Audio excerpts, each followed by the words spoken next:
Welcome to the Denasha Harrison Show here on Intellectual Radio, where you feed your brain, www.intellectualradio.com. Please feel free to give me a call at 224-800-9719. So thank you for joining me. Appreciate the love, appreciate the support.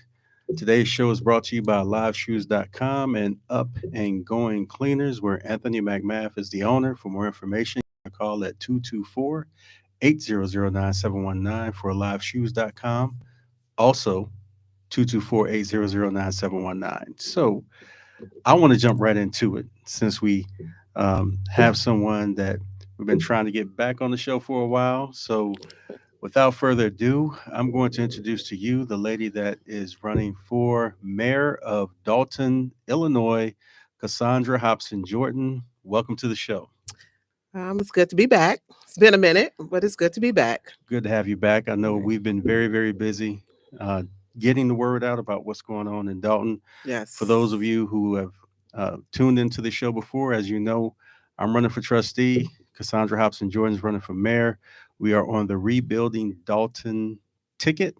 We are the Rebuilding Dolton campaign, and we are going to talk less about me today and try to catch up with you about all the things that have been going on. So again, welcome to the show.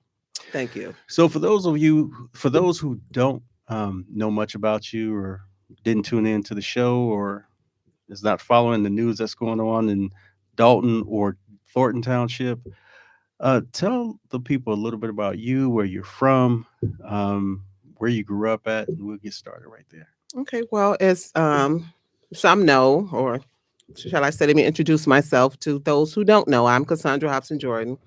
I am running for Mayor of Dolton. I was born and raised on the west side of Chicago. Was there through my teenage years, and instantly after high school, I joined the military. Left and did my tour. I was actually during the time of the Desert Storm. So I actually served in that time frame. And from there, got a chance to travel the world, see a lot of things, meet a lot of new people, just do a whole lot of interesting stuff. And it was a good period in time in my life. And then when I came back here to Chicago, kind of settled my roots, got tired of traveling, wanted to focus in on school, family, kids, the whole 9 yards. And here I am today. So you being a person who knows about military service. Yes. I know for myself, I've served as well. For those of you who don't know, I've served as well. So thank you for your service. You came back here, you put roots down, as you said, and you decided to live in Dolton. So with that, two things: why Dolton, and why have you made the choice to jump into politics? I know there's so much other things that you could be doing, Yes. so many other things that you are doing, actually. Why decide to get into local politics in your community? Okay. Well, what brought me to Dolton is how I actually came to Dolton. My husband purchased the house. And at the time when he purchased the house for his mom, because she had became ill, and it was a little too much going back and forth, taking her to the doctors and trying to work and things of that nature. So we purchased the house so we could be there with her, taking care of her full time. But unfortunately, her health took a turn for the worse, and we end up having to put her in a nursing home. She had to be under 24-hour care, per doctor's orders. So we end up keeping the house. Now, if you would have asked me, Dolton would have not been my first choice, but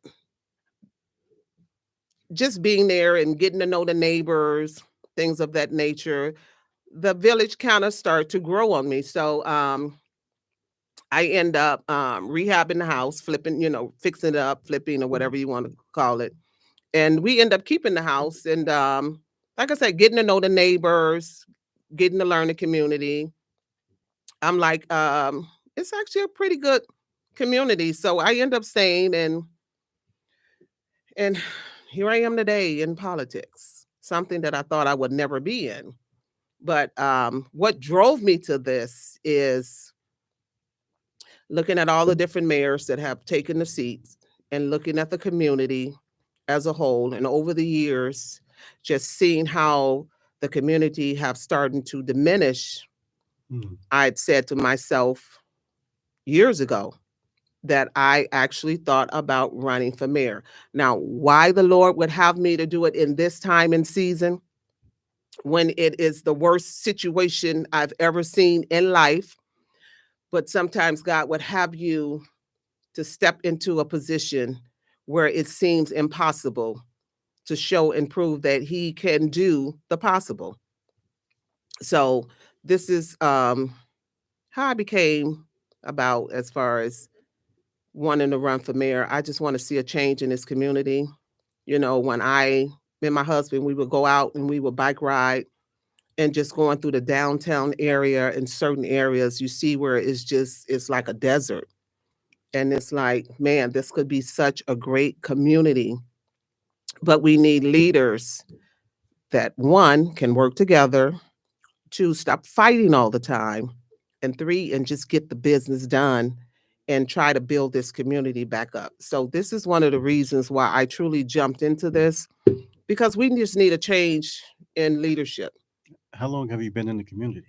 I've been in this community, it'll be 17 years. I've been here for 17 years. And the 17 years I've been here, it has looked the same. I have not seen any growth. If anything, I've seen it just go, just spiral downwards. And I'm like, somebody has to jump in here and start to make a change for this village. Because if it don't happen, we will slowly but surely start to look like Harvey. Like, no pun intended to Harvey, but as I drive through certain communities and I'm like, what are these mayors doing? Like, what are these people sitting in position? What are they actually doing outside of collecting a paycheck? So we just need new leadership. And I'm willing to just throw my head in this race to help bring businesses back into this community. I mean, I've been in business, been self-employed for 25 years now, and I think I've done a pretty good job in staying afloat and being able to create businesses in this area. I know for myself, I'm haven't been in Dalton as long as you have, or many people. I know I'm going on over 2 years now. And for myself, again, coming from a background of service, my attitude about coming to Dalton was about the same. The village, as you said, the village grows on you. Right. It's different from the South Austin area that I grew up in when I was in Chicago. And for myself, I was always taught, always be a part of the community that you live in. And if you see a situation or an issue, be a part of that solution and leave a place better than you found it. And I Right. know for myself, I tried to volunteer initially when I came to the village, and the phone calls didn't come back. I was trying to find out where I needed to be, what I needed to do, and then finally, I know the two of us was at a meeting, Right. and we ended up meeting, and we talked about running on each other's ticket, which is how we ended up. Well, me running on your ticket, which is how we ended Right. up meeting each other. And so I believe from day one that you really wanted to do this, and you're doing this now for the people. So you've been in the village for 17 years. You're a woman of service. You're a woman of faith, Yes. businesswoman, and me and you know, but for the people who don't know, what do you say to the people who are constantly talking about how you are not qualified? Because they've said the same to the both of us. What qualifies you to be able to do this and that in the village of Dalton? We haven't heard from you, we haven't seen you, and all this other stuff. They expect you to be a part of the mess, the smoke, the noise. What do you say to those people? Well, first, as far as being qualified, if I can serve my country during this desert storm, if I can protect you while you sleep at night, then running a village is small chips compared to what we have been through and seen in this world. And if you have never been in those situations, you would never know or never understand. And as far as the drama and all this crazy stuff is concerned, I choose not to participate in it. It's to me, it's foolishness, it's crazy. And I just didn't realize how politics could just bring the The ugliness worst. out Yeah. in people. I've seen some stuff like, Jesus, like, is it that serious? Because at the end of the day, we have to just put all this foolishness aside and we have to build this community up. When I go into other communities and see how things are ran and see how they are prospering, I'm thinking, why can't we have that? But we as a people, we have to learn how to come together, put our differences to the side, and focus in on the community.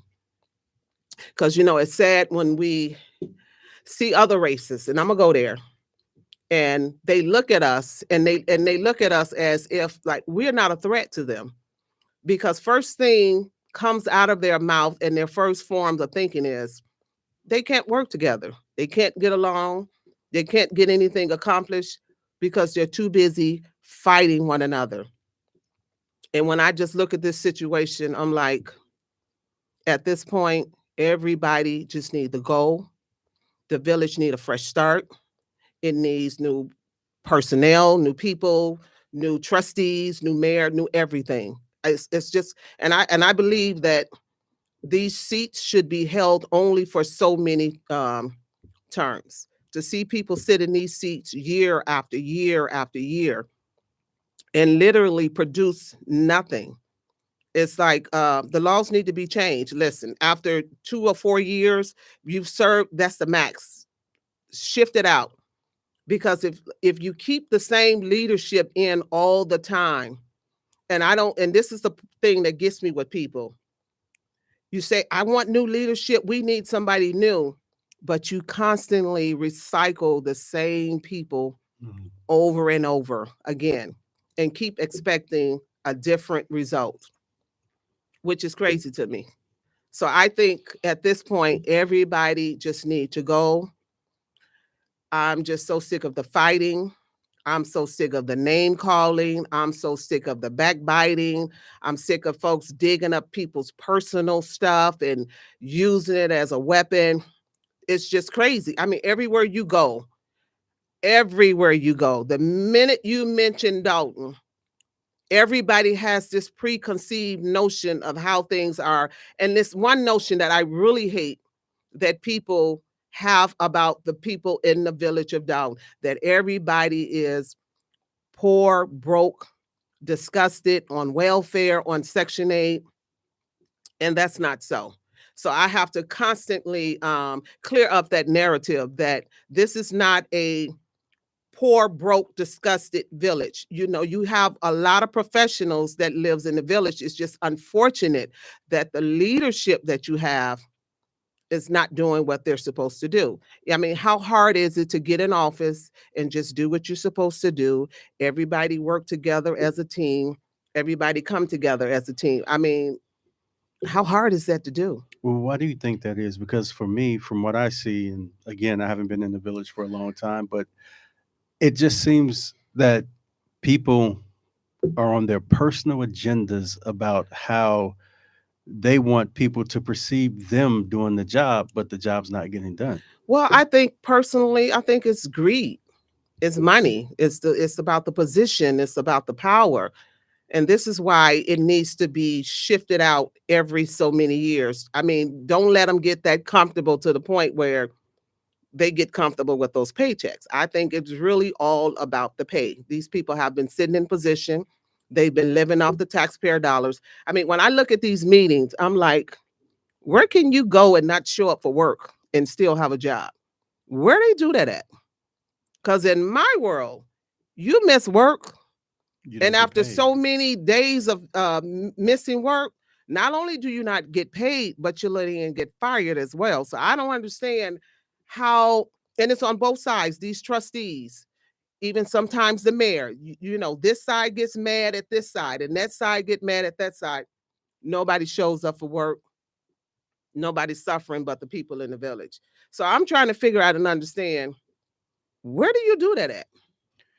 Let's talk a little bit more about the people. I know when we've gone door to door many times, Yes. what was the main theme that you were hearing about the people who we've met concerning what they want to see in the village? Right. And let me make this clear because I've heard some say, we haven't seen you guys out.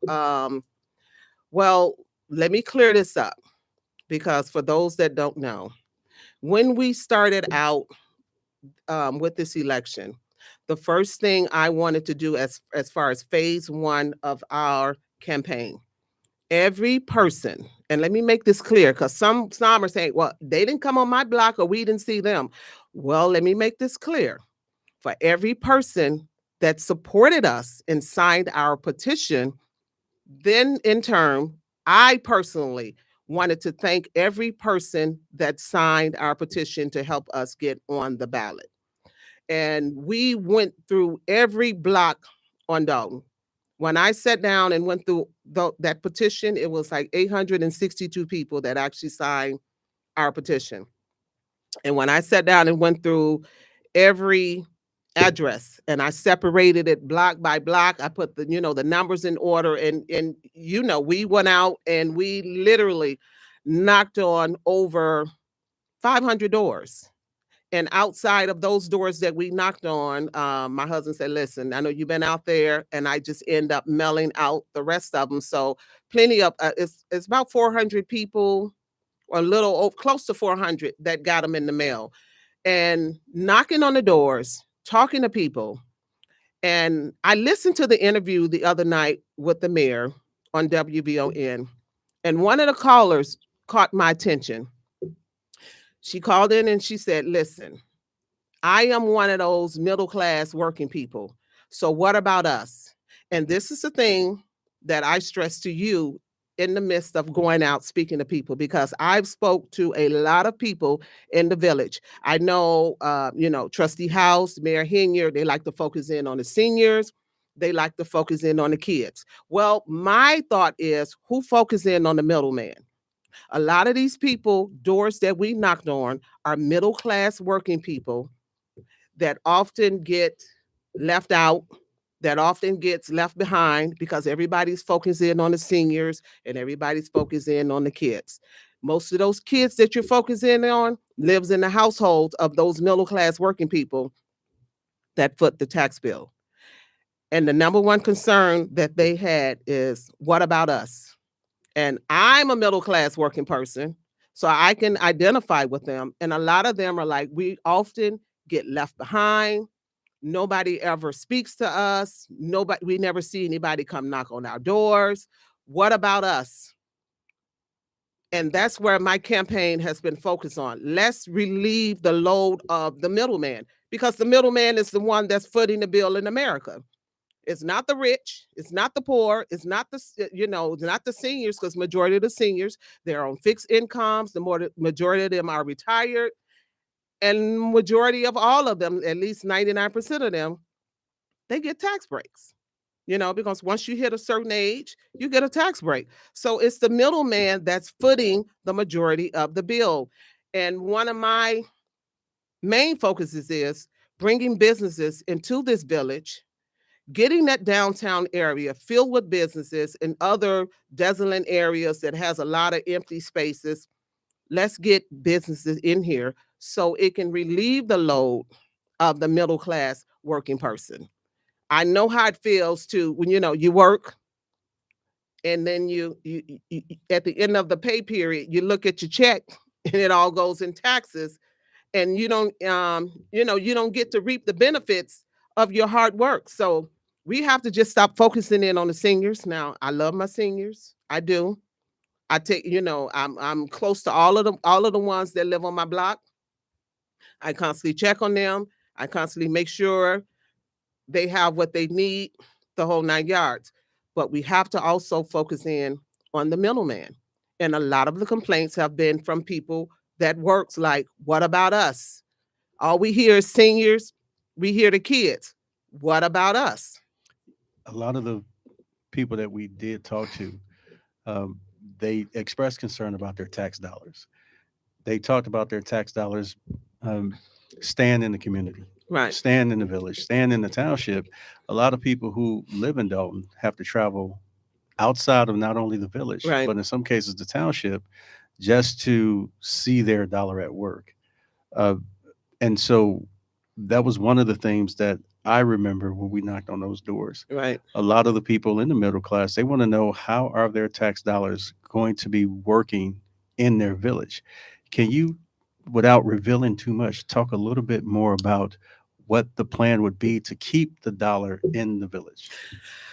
Well, one of my things I've been working on, I've been blessed to have a lot of contact with a lot of business owner, and with what I do, a lot of times I'm freelancing as a chef, and I get to work with a lot of major companies. And I've built a good rapport with a lot of these companies. So I've been able to actually sit down with a lot of their corporate offices. And I've actually had investors to visit the village, to actually come out, and I've sent them to certain areas to take, take a look, take inventory. And a lot of them are actually willing to invest to bring businesses into the village. But here's the kicker. I've had them to actually take a look at the both of the candidates, take a look at a lot of the people that are attached to them.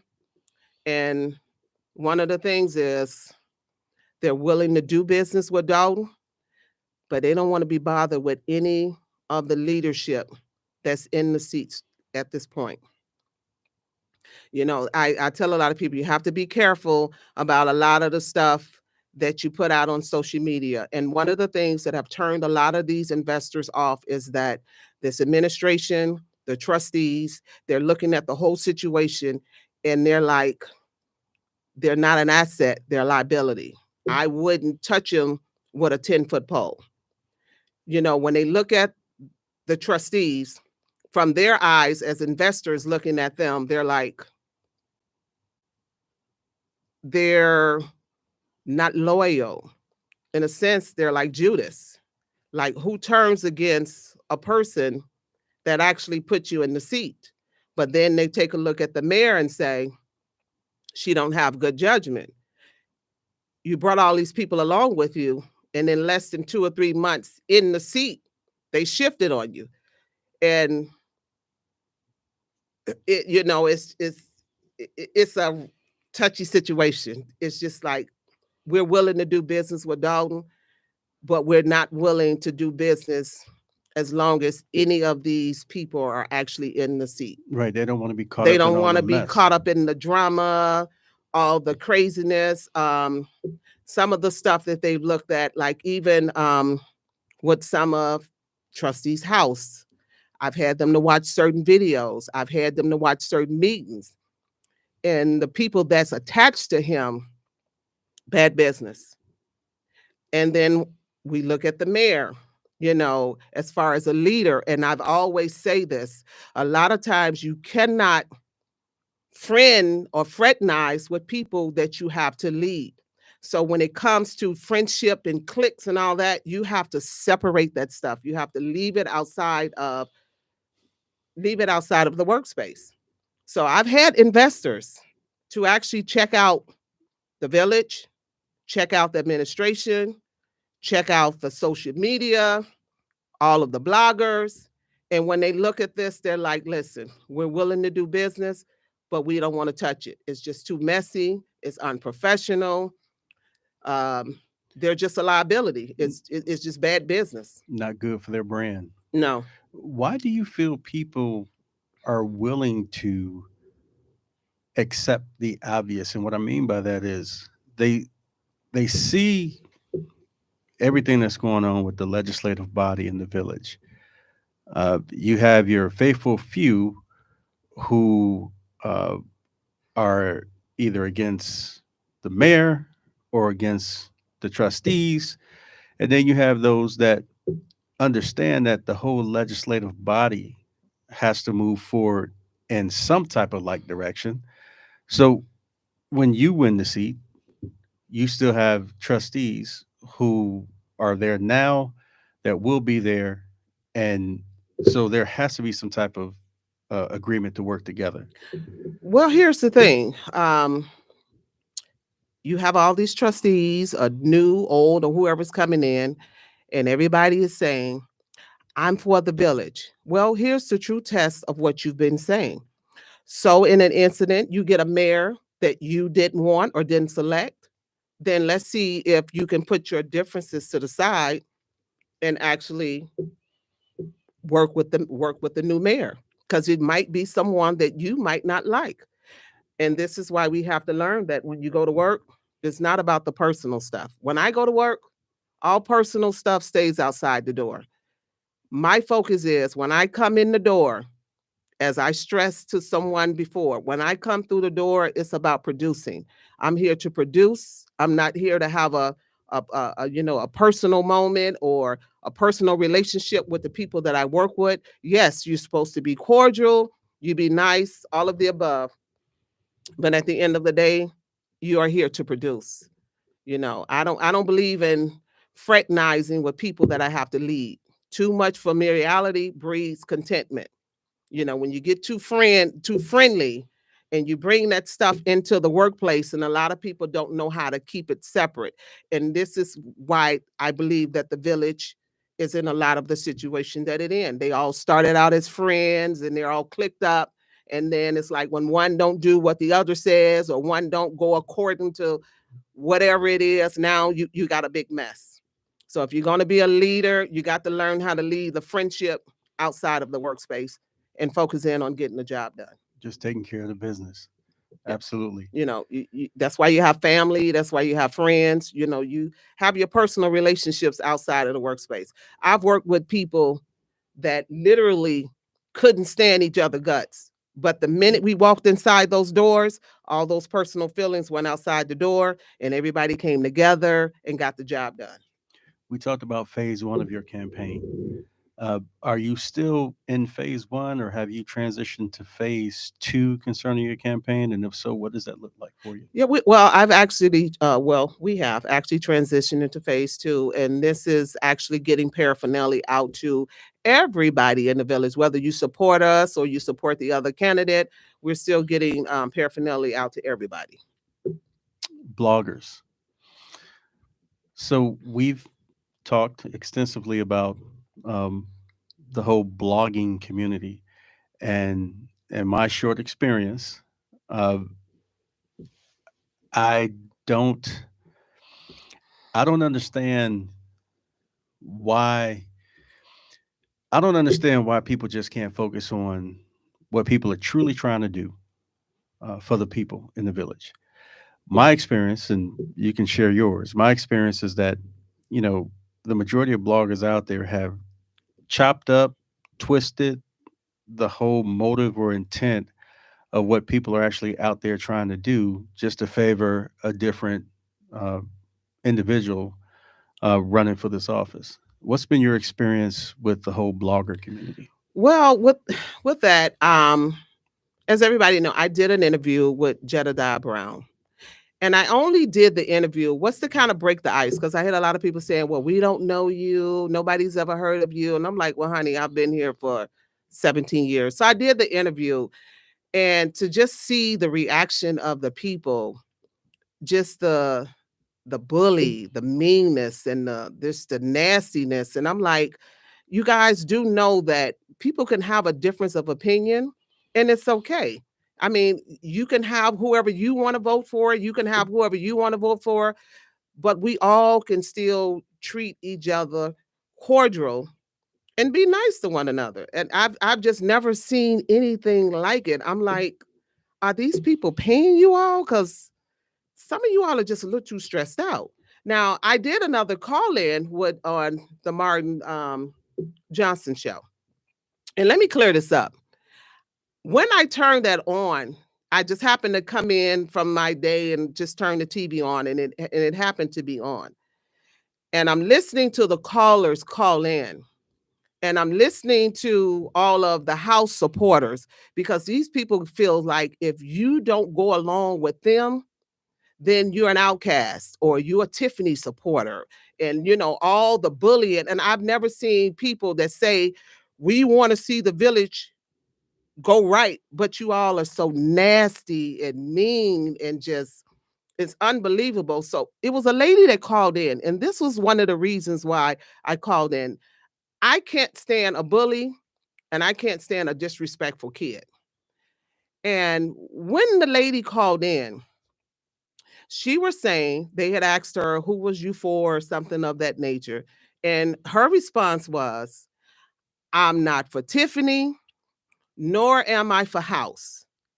And it's like when she said that, they start coming at this woman like mad crazy to the point where she was like, I'm sorry, I didn't mean to offend anybody. And I'm like, no, you're entitled to have your opinion. You're entitled to have your views. But they act like if you're not Team House, you darn nearly got to put some fighting gear on and be ready to fight, because these people act like uh I just never seen nothing like it. It's like, come on, people, relax. Well, let's talk a little bit more about that. You've had your experiences um, with people on both sides. What's one of the most challenging things that you've experienced with groups of people who are, and again, we already talked about it. We'll talk about it a little bit more. Um, where'd you come from? Who do you think you are? Why are you feeling like you're qualified? I mean, so, and before you answer that, when we entered into this, Right, we both had a conversation about it being about the people. right, We both had a conversation, not knowing you didn't know I was in the Marine Corps. I didn't know you was in the Navy. exactly, We talked about our service to community. right, We talked about going all around the world doing service for other countries, right, other people in other countries. And now we're home here trying to serve our community. We're more than qualified. exactly, Absolutely more than qualified. If you didn't see us passing out, food during Thanksgiving, that doesn't mean we're not qualified to do the exactly. business of the village.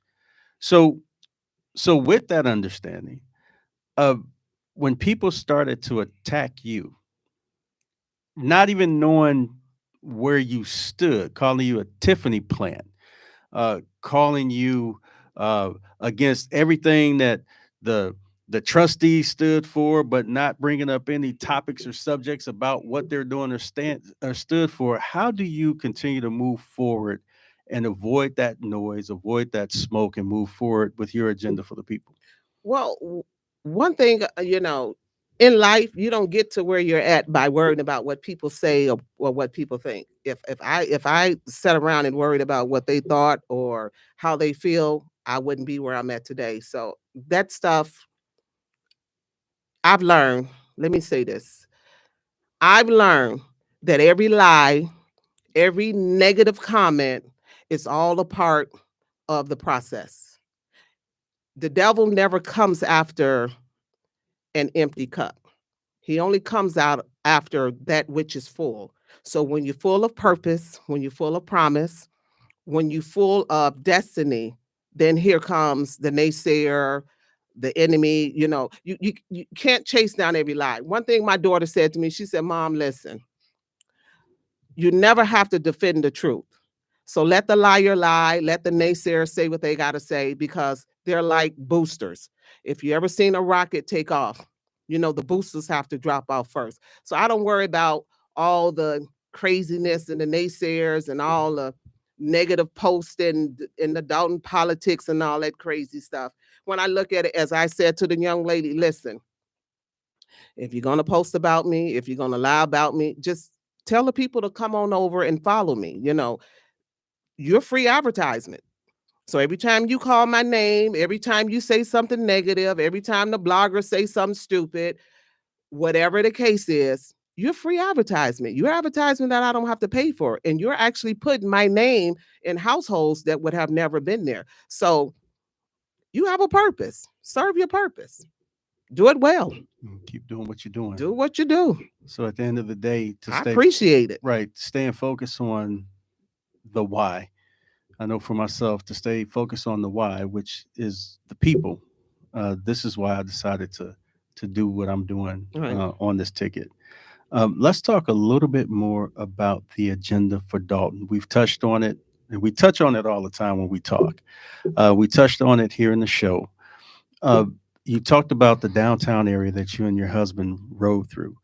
Uh, what would be an example of the type of vision that you would want to see for the village of Dalton? Well, as far as the downtown area, when I rode through with my husband and also with investors, and we talked about making that the small business community. I've spoken with quite a few business owners that actually help small businesses get into brick and mortar. And so I actually got a meeting set up with a lot of small business owners that's looking for brick and mortar. And guess what? We have a lot of empty spaces for them to be able to bring those businesses in and help them actually open up. And with this business owner, she does a lot of grants, get a lot of grants for small businesses. And so this is actually one of a excellent collaboration. But the major companies that I've spoken with, and I won't give their name because I don't want people hunting them down and Right. researching them and all this old foolishness, because we don't want to mess stuff up. But They're barely on board right now as it yeah, is. they're barely on board, and thank God that they know me. They know my personality. They've worked with me. They know my character. They know my work ethics, and they're willing to take a chance. And if all goes well, this would be like a good start for Dalton, and it would actually bring 300 jobs into the village. And one of my deal breakers was that if we can get this business into Dalton, that they had to hire so many residents so we can recycle the dollar back into the village. That's one of the conditions of them actually being able to set up Camp in Dalton, is that they have to hire people from the village. And that's one of the things that I've talked with quite a few men's in the village. Um, I've talked to quite a few people in from the as far as the Hispanics in the community. I've talked with Africans in the community. I've talked with whites in the community. I've talked with Italians, and a lot of these people like, I like living here, and it would be nice to have jobs in the community, whereas I could work and then have to travel so far out. So that's one of the things that I've discussed with these companies. You have to hire residents, and yeah, so they're willing to do that, and we're actually still sitting at the table, discussing some things. I actually got some meetings coming up, and yeah, When I see people in the community, um, the first thing they want to talk about, actually, people outside of the community more than in the community, right. because, as you said earlier, a lot of people are paying attention to Dalton for the negative reasons. Yeah, Now, for clickbait and for right, views and for likes and to grow their social media pages and stuff like that. And I'm right, like, you guys, right, for the wrong all reasons. for the wrong reasons. If you're gonna report news, let's report some positive stuff sometimes. And that's my point. The facts is what I encourage people to go to, inside the community, outside the community. Right, Uh, they they often are attracted to all the noise and the smoke. And my words for them is, you know what? Do your research. right, Understand why you feel the way you feel about the incumbent, the right. people that are running, getting to know us. Do your research. That's what I tell the people. So when it comes to the people, how do you?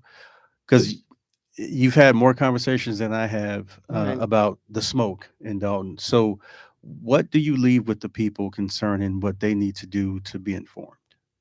Well, as far as the people on the outside or inside? Both.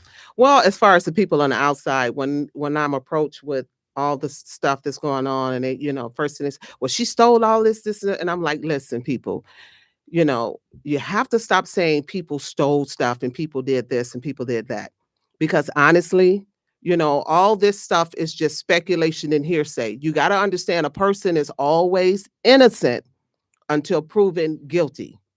So I get it, you say you got the feds and all this stuff investigating, but in the meantime, until people actually get them handcuffs put on them and they actually get charged with a crime, you have to stop saying, stop this narrative that people stole this, people stole that. Because honestly, I haven't seen any proof. You haven't seen any proof. Neither have they. And a lot of people, we just going off of speculation and what you're saying, and you got to understand and realize. And I know some won't get mad. They've been big time. But this is information that the trustees have put out as far as all of the thievery, the theft, and all this. And when I look at this Lori Lightfoot report, see, when I look at stuff like that, I want to see names next to who did what, when they did it, why they did it, what time they did it. So if you're not showing me that, then you're just showing a report of money that's just being spent. You haven't actually put a name next to it. So I tell people, just stay away from all that. Stop slandering people's names. Stop throwing people, name in the mud, and just stop with the foolishness and wait till the actual facts come out. Everybody has a speculation, but no one has actual facts. Nobody has actually seen documents. We just haven't seen it. Well, the last time you said that, and the last time I said that, people got very, very angry. Well, we're Tiffany plants, so Right. they're working for Tiffany, and it's so crazy because a lot of the people that's saying the crazy stuff, first of all, you never met me. You didn't even know who I was until I actually decided to run for mayor. You didn't even know my name. So, I've heard one crazy person say, "Oh, I saw in the video, I saw her and Tiffany walking." And I'm like, you know what? Get a life. I've never met the young lady a day in my life. But remember what they said about me at the township? I wasn't there when they said that somebody said that I was hollering at yeah, they say, "Oh, we saw him Trust- we saw him in a caucus. He was yelling at Ed Steve." And I'm like, the man was at work. He wasn't even there. Nowhere near The building. So people just make up stuff to, to make themselves feel good. So I've gotten to the point when people ask me crazy stuff, I say, you know what? Whatever they said is true. I'm going to give it to them. If it's going to make them sleep better at night, if it's going to make them feel good about themselves. So whatever it is they said I did, I'm like, you know what? As the Bible said, agree with your adversary quickly. So if you say I did it, then I'm guilty. I did it. So if it's going to make you sleep better at night, if it's going to make you feel good about yourself, have at it. I'll give you that one. I'm going to let you, I'm going to help you sleep good at night. Well, those type of people they're not really interested in the truth. No. Anyway, they're interested in continuing to kick up the dust, make sure that they got good clickbait, right? Instead of actually sitting down and doing the research. And I would encourage each and every one of you, if you feel like you need to do the research and you're in the process of doing the research and people are berating you because you're not picking a side out of anger or picking a side because that's just a normal thing to do, don't be discouraged. Right. Continue to be encouraged and do your research, whether it's for Cassaundra Hopson-Jordan or the other two that are running. Do your research first before you make the decision. I would like to encourage you, make sure on February 25th and April 1st, right, that your voice is heard. And so tell the people a little bit about the differences between the primary in February and the general in April. Well, for those, because I've had one guy, oh my God, he was so nasty and so rude. He was, just, I don't like you. And I'm like, sir, you never even met me, but I'll let you have it. If it's going to make you sleep better at night, that's fine. But I am not splitting a vote. I'm not a Democrat. I'm not a Republican. So I'm independent. So in the primary election, you have Trustee House, you have Mayor Henier. They'll run off against each other. And whoever wins that race, they got to come see me April the 1st. As I said, and I stated in front of everybody, you want the seat, you're going to have to fight for it. There's just will be no longer that we're just putting politicians back in these seats because they feel like they deserve the seats. I've never seen politicians with this disposition like, this is my seat, this is my town. No, at the end of the day, you work for us. So before I decide to just give you a seat again, I'm going to make you fight for it. So if you want it, come fight for it. It's the people's seat. Exactly. It's the people's office. And it's interesting because you'll see the same group of people on one hand hoop and holler and yell about the people's office, the people's seat. But as soon as somebody wants to voice their opinion that's contrary to how they feel or how they believe, everybody wants to pile on them Right. about their choices. Yeah, they attack like vultures. It's like, we want to, I saw one young lady post. She said, It's imperative that we change the narrative." And it's like, no, you don't get to change the narrative. You get to respect other people's opinion. And this is where we all have to grow up and understand. It's okay for you to have a difference of opinion, her to have a difference of opinion, me to have a difference of opinion. It's okay. We can't say freedom of speech, but then you want to control the narrative, or you want people to think the way you want them to think. And that's not how it works. Everybody is entitled to their own opinion. Everybody is entitled to support who they want to support. It does not take anything away from you. And I tell people, notice we have a lot of people that support us, whether you all want to believe it or not. But do you see any of our supporters acting the way a lot of these other candidates' supporters have acted? Well, remember when we first started, what did they say about us? When we first started, about how we wouldn't be. Yeah, I've heard, oh, they're not going to make it. They're just doing something. And then now that we have made it and we got past, the challenge and everything, now a lot of folks feel like we're obligated to give you an interview, or we owe you something. We don't owe you anything. All you have to do is go to the polls and vote. And as I said before, I'm not begging people for votes.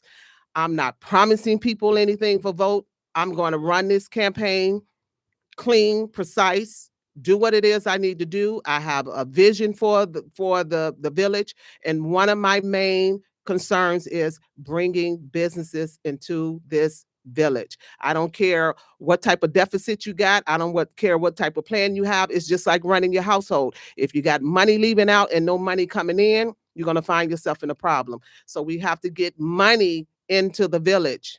We got to get businesses into this village. I don't care about any of that other stuff. You got to get businesses into this village so it can help relieve the tax load off of the residents. That's absolutely a wonderful plan. And you mentioned the challenge.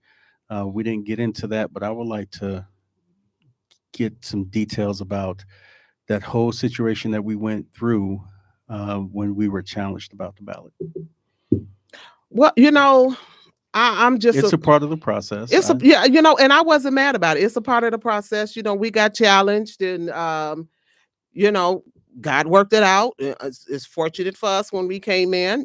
They decided to drop the challenge, and as I pulled the young man DeMarcus to the side, and we had a conversation, and I heard one young lady say, "Well, you called him unattractive. You called him this," and he knows everything that I've said. And see, this is where maturity come in. We all can have our little spats, we can have our moments, but then we can also come together and act like adults. So, with that being said, when he left the room, when everybody was cool, everybody was cordial with one another, and we left it, let's have a peaceful race. We don't have to come at each other like vultures, and and fighting and all this rah-rah. We can be cordial with one another. For those who don't understand what a challenge means, can you explain the challenge process? Well, as far as that challenge was as concerning, they knew as far as the petition that they didn't stand a chance with that. So they had to try to find some other way to try to kick us off the ballot. And as my lawyer said, under the reasons that they were trying to kick us off, the federal courts threw that out back in 2017. So they really didn't even stand a chance with that. Right. So the petitions that we got the people to sign, there's rules to it. You have to make sure that the signatures are done correctly, that you monitor those who sign. Yeah, they definitely those have to be petitions. Yeah. registered voters. They have to Registered make sure that they voters. live in Dolton. Right. And Yeah. so those who are running against you, or any citizen actually, can challenge those petitions. And that's what happened with us. And because our stuff was in order, Right. they decided to drop the challenge because Well, let me say this, as the young man said to me when we stepped off to the side and we had a moment to talk. He said, "You guys haven't done anything to us. and it's your right to be able to run for mayor, and we don't have a right to try to stop you. And I said, thank you. And he said, no, with all sincerity, you guys have a right to run, and it would be unfair to us to try to stop you all from running. So, and this is why we're dropping it. You guys haven't done anything to us. And this is what I say to a lot of people, you get a lot of bees with honey. And sometimes people watch how you treat them and watch what you're saying about a person. And I'm just a firm believer, because we haven't jumped on the hate train. They realize that we're not like all the others that has jumped on the hate train and thrown their head in the bucket along with all the others and fighting and all this craziness. They've asked us to join the hate train many times, haven't they? Well, I've had, oh my gosh, you'd be surprised the information that has been dropped in my lap. I'm like, politics is a dirty game. I've had so many people reach out to me and wanted to help us with the campaign, but they wanted to run a smear campaign. I've had one guy that came and sat in front of me. He had an envelope full of information on the mayor, on the trustees, and he's just like, we can make sure you get this seat. And I'm like, but that's not what I'm about. I listen. Whatever's going to be for me is going to be for me. I don't have to go through the smear campaign. I don't have to go through digging up a person's past. I don't have to go through any of that, because this is not why I am running this race. I'm running this race to help better the village. And I'm going to keep saying that, because this is why I'm running. Listen, I don't have a dog in a fight. I don't have a hidden agenda, no motive. I am here to help better this village. It's either you with me or you're not. I don't know what else to say. I mean, if I get in the office, I'm going to give it my best. I'm going to give it 210% of me. Anything that I set out to do, I give it my best. And that's about all I can do, is give it my best shot. But I've had so many people to reach out to me with so much information. It is mind-blowing, and it's unbelievable of the information. And I've even had people to reach out to me to even bribe me, like offer me money to get out of the race. And I'm like, is it really that serious? But I guess in politics, the dollar rules everything. But that's not what we're about. We're not about the smear campaign. We're not about enlarging our pockets. We're about building a community. Absolutely. And making sure that that community is ran with integrity. Yeah. January 27th. Let's talk about January 27th a little bit. Is it January 27th? Yeah, it's January the 27th. I honestly, I don't really expect much. I really don't. I don't really see anything different outside of what she reported. And for the people who don't know about January 27th? Well, I guess it's supposed to be Lori Lightfoot is bringing the second portion of the reveal or the report or whatever. But so the first, they called it the tax audit, I believe. Right. $3.5 million is what the total was. But again, there were no names with the amount of money being spent. So we understand, there was some back and forth about the administrator. I believe Keith Freeman's his name. However, there's a federal investigation going against Mayor Henyard, some people in her administration. Nobody's been charged. Right. Lori Lightfoot came out with a $3.5 million deficit that they need answers to. January 27th is supposed to be phase 2 of that audit, I believe. As far as what to expect from it, we don't know. Well, I say this. If you're going to bring an audit, bring some names along with it. Other than that, you just wasting our money. I don't need to pay you $400 an hour just for you to bring me numbers. If you're saying that a person is misappropriating funds, then put names with those statements. This is what the people want to know. And I feel like this is what the people should know. If you're going to have an investigation and you're going to waste the taxpayer dollars and you're going to make us pay for this, I expect more, because Now, let me say this. If I've heard often that, Trustee House has a impeccable background in finance, then well, you're a trustee. You have to pay somebody $40,000 to figure this out when you're supposed to have a financial background. Like, make it make sense. Hmm. We don't need that bill. We didn't need that bill personally. I just think. Right.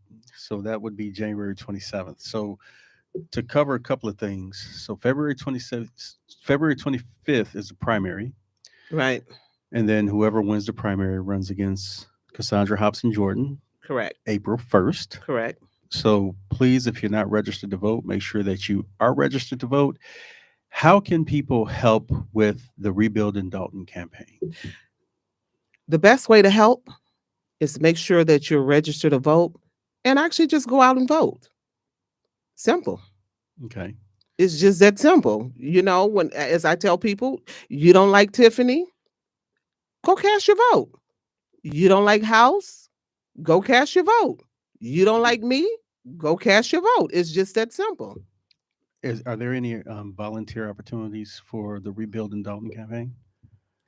Um, I mean, I'm always open for volunteers, but we pretty much got this in the bag. I mean, if you want to donate, that's fine, but we're at the end at this point. Okay. Yeah. Is there any information that you would like to give the people about your campaign? Well, other than if you want change, then you got to just do something new. In order to get something that you've never had before, you're going to have to do something that you never done before. Right. But if you want the same old thing, then just keep voting the same old recycled people in. These people have sat in these seats for years. And personally, I have not seen anything that they have produced. If you want those seats, then you guys need to start producing. Now, there's a few things that I have seen Tiffany do, and that was one of the things I took the investors around the community. I saw the beautiful street lights she put up, and I'm like, well, it would have been nice to disperse them out throughout the whole community. So I will give her credit for that one. Those street lights are beautiful. It's just that there's other streets that needed Need lights lights. on it, Right. So if you're gonna do stuff for one block, you got to understand you're doing it for everybody. So it would have just been nice to disperse those lights out throughout the whole community. Okay. Yeah. Last thoughts. Last thoughts to leave with the people before you come on next time to continue to speak about Dalton. Well, my thoughts are, as I say, I'm in this race. I'm not looking for accolades. I'm not looking for anything out of the norm. I jumped in this race because I see a community that is drowning and I have skills to help bring this community back up. Now, a lot of folks say, what are you going to do? How are you going to pull us out of deficit? Well, as I say, one of my main focuses is to bring businesses into this community. We have to be able to relieve the stress as far as the taxes off of the residents, and everybody talks about transparency and all that. Of course, you're going to be transparent. But as far as I'm concerned, I can't really know what's going on until I actually take office and actually sit down and get the books and actually go through the books and look at everything that has been going on in this village for the past 4 years. And that goes with anyone. People say, well, how you going to fix a problem when you don't? Well, you have to see the books first. You hear all this stuff in these meetings and it's all hearsay, this and that. But until you actually have the books in front of you, and whereas you can see everything that's going on, then you can start to correct what has been wrong and start to make decisions to change, to turn this thing around. But we have to get these people out of office. They have shown that they are not capable of running this village. They can't even come to meetings. They can't even get along long enough for the water to get hot. I mean, it's just been crazy. And it's just time for this village to heal. It's time for all this unnecessary attention to go away. Because let me tell you, people are tired. And like I said, we have been out and about throughout the neighborhoods. We have reached every corner of Dalton. And we have knocked on doors and we have talked to people. And one of the main things is that we're tired. We're sick of all of it. We're not for house, nor are we for Tiffany. Now, I know some people might have, because some of you all might have knocked on your doors and they might have just told you some stuff to appease you, to get you out of their, to get you out of their face or get you away from their door. But a lot of people are just tired. They're saying to us, we're ready for everybody to go. At this point, we just need a whole new administration. And at this point, we do. It's time to just clean the whole house. These people have sat in office, they have collect checks, and they have not produced anything. So it's just time for a new regime. It's time for them to go. Well, I really appreciate the time that you spent talking about your position with your run for mayor of Dolton. I'm glad that I'm on the same ticket as you to affect change in a positive way for the village. We both live there. We want to leave it better than we found it. Right. Want to make sure that we are serving the people and the people are seeing the benefits of a legislative body that's doing the job for the people. So Right. thank you very much for joining me. And thank you all for joining me on the Denasha Harrison Show. So hopefully we will talk again about what's going on with Dolton between now and April 1st. Cassaundra Hopson-Jordan for Mayor of Dolton. Thank you very much for joining us. And as always, if the levee don't break and the creek don't rise, we'll see you next time on the Denasha Harrison Show. Thank you very much. All right. Thank you.